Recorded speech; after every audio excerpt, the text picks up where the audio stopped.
শহীদ president Ziaur Rahman কয়টা দিন বেঁচেছেন, কিন্তু ভাবেন আজকে পর্যন্ত উনি আমার অনুপ্রেরণা। আমাদের দেশের বিএনপি ক্ষমতায় এলে ইনকিলাব মঞ্চের মুখপাত্র শহীদ শরীফ ওসমান হাদী হত্যার বিচার নিশ্চিত করার কথা বলেছেন দলটির মহাসচিব মির্জা ফখরুল ইসলাম আলমগীর।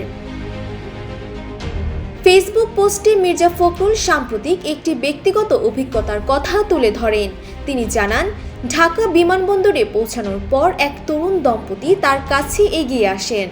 ওই তরুণ মির্জা ফখরুলকে বলেন, স্যার, আপনারা ক্ষমতায় এলে জাস্টিস ফর হাদী। জবাবে বিএনপি মহাসচিব তাকে আশ্বস্ত করে বলেন, ইনশাআল্লাহ। মঙ্গলবার দিবাগত রাতে নিজের ভেরিফাইড ফেসবুক পেজে দেয়া এক আবেগঘন পোস্টে তিনি একথা বলেন।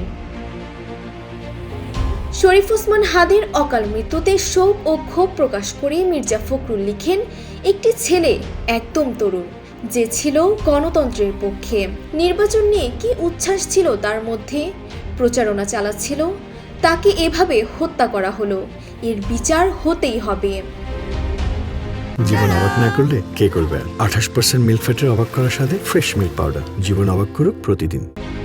তিনি আরো বলেন, শুধুমাত্র হাদী নয়, বরং মুদাস্সির ও শাম্মু সহ সাম্প্রতিক সময়ে ঘটে যাওয়া প্রতিটি হত্যাকাণ্ডের বিচার এই বাংলার মাটিতেই নিশ্চিত করা হবে। গণতন্ত্রকামী তরুণদের এই আত্মত্যাগ বৃথা যেতে দেয়া হবে না বলেও তিনি কঠোর বার্তা দেন।